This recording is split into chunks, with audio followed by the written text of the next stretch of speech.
ये काम न गुलाम हैदर के कहने से होगा, न सीमा जी के कहने से होगा। ये काम होगा हमारे इमिग्रेशन लॉज के कानून के हिसाब से होगा।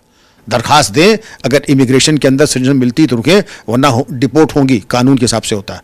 ये इस तरीके की अपील हमारे प्रधानमंत्री और माननीय योगी जी को करने से कोई लाभ नहीं मिलेगा। ये उनकी अपील और उसके निर्णय के ऊपर होगा, ये फैसला सरकार करेगी। इसके ऊपर मैं टिप्पणी नहीं करूंगा।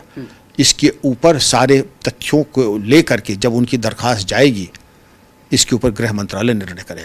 सचिन बराबर का हिस्सेदार है, क्योंकि वो नेपाल से लेकर के उसको यहाँ आया, नाजायज तरीके से ले आया।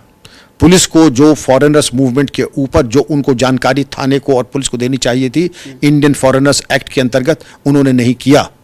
तो सचिन और सीमा बराबर के हिस्सेदार हैं इस अपराध में। अपराध कह रहा हूं इसको, हम लोग बहुत हल्के में प्रेम कथा प्रेम प्रसंग बनाए चले जा रहे हैं, ये अपराध है। और एक पूर्व पुलिस अधिकारी होने के नाते, एक भारतीय होने के नाते मुझे सख्त आपत्ति है कि प्रेम और प्यार की आड़ में इस तरीके का जो अपराध किया जाए और उसको हम प्रेम प्रसंग कहते हैं, रानी बना देंगे। मैं इससे बिल्कुल सहमत नहीं हूं। इंटरव्यूज आपने देखे होंगे, सचिन भी हैं, सीमा भी हैं, सवाल पूछे जाते हैं, जवाब कौन देता है? 99% 100% जवाब सीमा ही देती है, सचिन नहीं देता है। आप कई चीज़ों के पहलू को अगर गहराई से देखें कि 5 साल बाद क्या स्थिति होगी, सीमा के बच्चे कितने बड़े हो जाएंगे, टीनेजर जो बड़े हैं टीनेजर हो जाएंगे, सचिन का कितना नियंत्रण सीमा और इन बच्चों पर होगा, विचारणीय है। सीमा यहाँ रह रही जो कि सबसे महत्वपूर्ण स्थान पूरे प्रदेश में एनसीआर में है। विशिष्ट व्यक्तियों का आवागमन, हवाई जहाज़ों का आवागमन, रघुपुरा तो बिल्कुल लगा हुआ है। इससे बेहतर स्लीपर सेल क्या हो सकता है? पाकिस्तान के किसी भी टीवी चैनल ने सीमा के प्रकरण को नहीं उठाया है, और ये पाकिस्तानी गेस्ट ने इस बात को कहा है, चाहे वो फ़ख्र यूसुफ़ज़ई जी हो या आरजू काज़मी जी हो, कि पाकिस्तान के किसी भी टीवी चैनल ने इसको नहीं उठाया। इसका मतलब सरकार ने आदेश दिया कि इसको मत उठाओ। सरकार क्यों रुचि ले रही है सीमा में इतना ज़्यादा?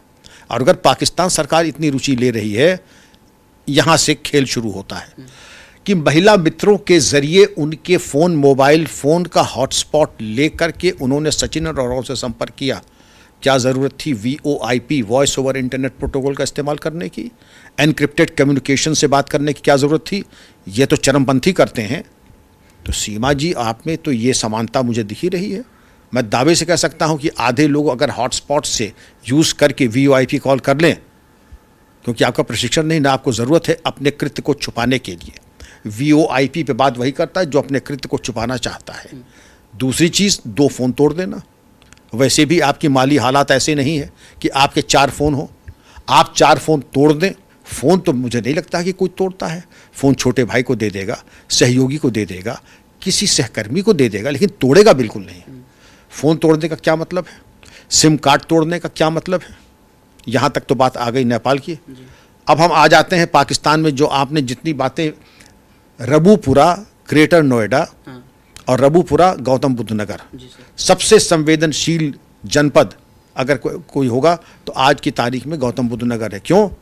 15,000 करोड़ से ऊपर का निवेश जेवर अंतर्राष्ट्रीय एयरपोर्ट के ऊपर हो गया है।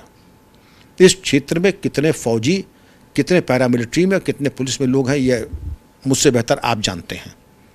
यहाँ पर आकर के आपने ये नहीं बताया, कि आपका भाई किस ओहदे पर है। आपने ये नहीं बताया कि भाई किस जगह तैनात है। आपने ये भी नहीं बताया कि भाई कहाँ तक पढ़ा है, और अगर भाई ज़्यादा पढ़ा है, ग्रेजुएट वगैरह है, तो आप क्यों नहीं ग्रेजुएट हुई। ये तमाम बातें हैं जिसको कहा जाता है मटेरियल कंसीलमेंट। जो महत्वपूर्ण बिंदु हैं उसको पचा जाओ और भ्रम की स्थिति उत्पन्न करने के लिए आंचल ओढ़ के तुलसी जी के ऊपर अर्घ दो, मंदिर में चले जाओ, ये कह दो कि अगर हम पाकिस्तान गए तो हमारी हत्या हो जाएगी। जो संभावना है, जो संदिग्धता है, वो सर्वत्र विदित है। जो संदिग्धता है वो पूरी तरह से सर्वत्र विदित है। इसमें गहराई से छानबीन की आवश्यकता है, और गहराई छानबीन सिर्फ इतनी ही नहीं कि सिर्फ पूछताछ आपका नाम क्या है, वल्दे सुकूनत, फाइनेंशियल ट्रेल, खर्चे, मददगार, देखिए सम्मोहित करने के लिए ये सब उसको करना ही पड़ेगा।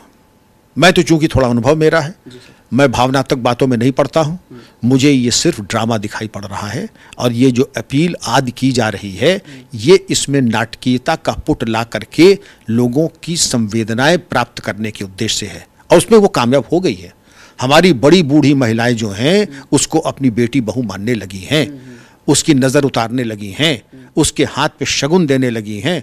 वो तो, और हमारे जो संगठन है कई, वो भी कह रहे हैं कि ये हमारी बेटी है, इसके बच्चे हमारे बच्चे हैं। सोच समझ करके खुश होना तो खैर ठीक है, उनका व्यक्तिगत वो है, लेकिन इसके पहले कि कोई निष्कर्ष लें, तमाम पहलुओं के ऊपर विचार कर लें, पुलिस का अनुसंधान होने दें, उसके बाद समझें क्या सही है और क्या गलत है। मुझे साफ दिख रहा है, गहराई से छानबीन अगर हो तो सीमा जो कह रही है और सीमा जो कर रही है उसमें बहुत बड़ा अंतर है, और वो अंतर अपराध की श्रेणी में आता है। इसलिए अभी बहुत ज़्यादा पुलकित होना, मुदित होना औचित्यपूर्ण नहीं है।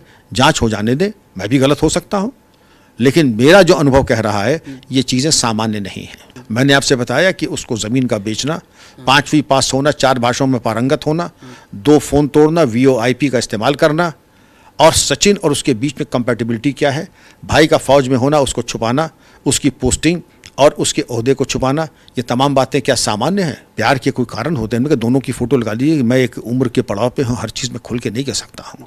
आप दोनों की फ़ोटो लगा लीजिए। आप कोई भी फ़ोटो लगाते हैं तो दोनों के बीच में पारस्परिक क्या चीज़ कॉमन है, कितने गुण मिल रहे हैं?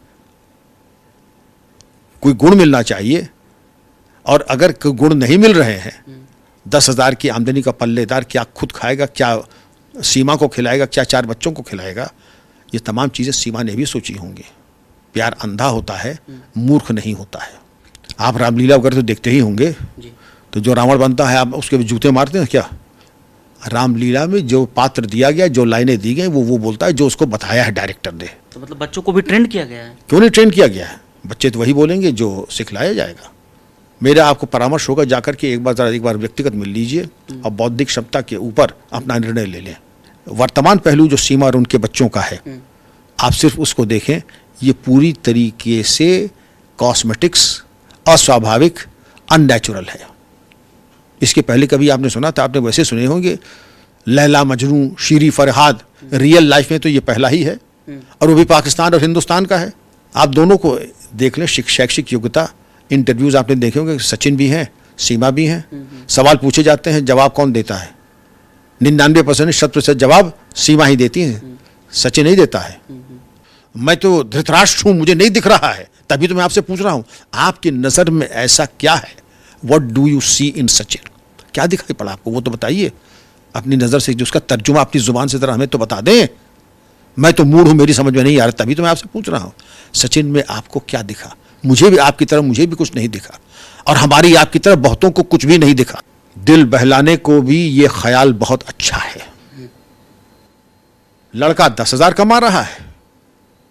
10,000 क्या है, आप अपने यहाँ स्टूडियो में पता लगा लीजिए, 10,000 महीना किसकी पे स्केल होती है, उसके जीवन शैली क्या होता है। लेकिन आदमी दिल से अगर राजा है तो बिल्कुल बना सकता है। मेरा उनको भी साधुवाद है, लेकिन सावधानी हटी और दुर्घटना घटी, ये भी मेरा परामर्श हो। इंटरव्यूज आपने देखे होंगे, सचिन भी हैं, सीमा भी हैं। सवाल पूछे जाते हैं, जवाब कौन देता है? 99% 100% जवाब सीमा ही देती है, सचिन नहीं देता है। ये काम न गुलाम हैदर के कहने से होगा, न सीमा जी के कहने से होगा। ये काम होगा हमारे इमिग्रेशन लॉस के कानून के हिसाब से होगा। दरखास्त दें, अगर इमिग्रेशन के अंदर सिटीजन मिलती तो रुकें, वरना डिपोर्ट होंगी, कानून के हिसाब से होता है। ये इस तरीके की अपील हमारे प्रधानमंत्री और माननीय योगी जी को करने से कोई लाभ नहीं मिलेगा। ये उनकी अपील और उसके निर्णय के ऊपर होगा, ये फैसला सरकार करेगी, इसके ऊपर मैं टिप्पणी नहीं करूंगा। इसके ऊपर सारे तथ्यों को लेकर के जब उनकी दरखास्त जाएगी, इसके ऊपर गृह मंत्रालय निर्णय करे। सचिन बराबर का हिस्सेदार है, क्योंकि वो नेपाल से लेकर के उसको यहाँ आया, नाजायज तरीके से ले आया। पुलिस को जो फॉरेनर्स मूवमेंट के ऊपर जो उनको जानकारी थाने को और पुलिस को देनी चाहिए थी इंडियन फॉरेनर्स एक्ट के अंतर्गत, उन्होंने नहीं किया। तो सचिन और सीमा बराबर के हिस्सेदार हैं इस अपराध में। अपराध कह रहा हूं इसको, हम लोग बहुत हल्के में प्रेम कथा, प्रेम प्रसंग बनाए चले जा रहे हैं, ये अपराध है। और एक पूर्व पुलिस अधिकारी होने के नाते, एक भारतीय होने के नाते मुझे सख्त आपत्ति है कि प्रेम और प्यार की आड़ में इस तरीके का जो अपराध किया जाए और उसको हम प्रेम प्रसंग कह दें, रानी बना देंगे। मैं इससे बिल्कुल सहमत नहीं हूं। आप कई चीज़ों के पहलू को अगर गहराई से देखें कि 5 साल बाद क्या स्थिति होगी, सीमा के बच्चे कितने बड़े हो जाएंगे, टीनेजर जो बड़े हैं टीनेजर हो जाएंगे, सचिन का कितना नियंत्रण सीमा और इन बच्चों पर होगा, विचारणीय है। सीमा यहाँ रह रही जो कि सबसे महत्वपूर्ण स्थान पूरे प्रदेश में एनसीआर में है। विशिष्ट व्यक्तियों का आवागमन, हवाई जहाज़ों का आवागमन, रघुपुरा तो बिल्कुल लगा हुआ है। इससे बेहतर स्लीपर सेल क्या हो सकता है।